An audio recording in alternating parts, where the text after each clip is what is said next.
Hi, Mark Walton here for GameSpot. We're at the Xbox Showcase at Gamescom, and I'm joined by Martin Gaston, who's just seen Fable Legends. Yeah.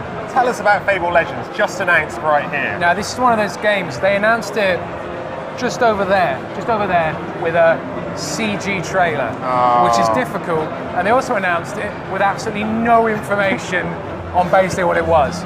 So I went into a demo where they showed the game running. It's on Unreal Engine 4. Really? Yeah. Unreal Engine 4, are you kidding? This game is powered by Unreal Engine 4, and I think it might be the first gameplay footage of an Unreal Engine 4 game I've ever seen. But what this basically is it's an online game, right? But they're very keen to stress that it's not an MMO, which means it's the other type of online game, as in a four-player co-op game. Okay, so four-player co-op. But this isn't a direct sequel to Fable, is it? It actually takes place 400 years before the first Fable. Right. In the Fable lore, if you remember, there was an age of heroes where there was hundreds and hundreds and hundreds of heroes. Yeah. This takes place then. Okay. Yeah. Right. So what are we expecting? So four-player co-op, action-based game still, all that kind of stuff. I mean, I heard that it's going to have smartglass support. Was any of that? So their little trick is that a fifth player can take the role of a villain. So if you remember the CG trailer that you might have watched for watching this, is that there's a lot of emphasis on you can be the hero or the villain.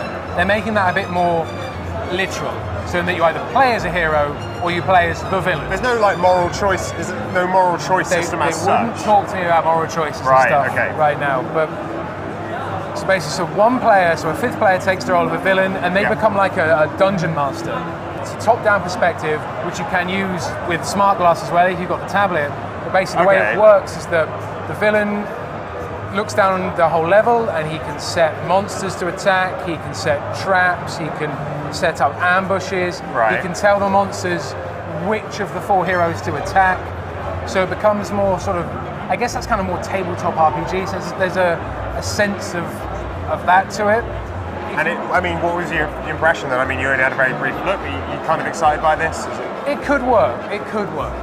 I mean, you're obviously going to be a bit skeptical when you're used to a series being one type of game, and then something comes out and they've changed quite a lot of it. It's obviously, I think your gut feeling is to be a bit, what's going on here? But certain bits kind of seem like they worked. The heroes combined and stuff. It's not like physically combined, but the mage in this demo had this sort of frosty spell that froze enemies, and then the other player, the archer, could shoot enemies. So I mean, that's a bit basic, but you could kind of see that stuff working, possibly. But it really is, I think it's much way to tell.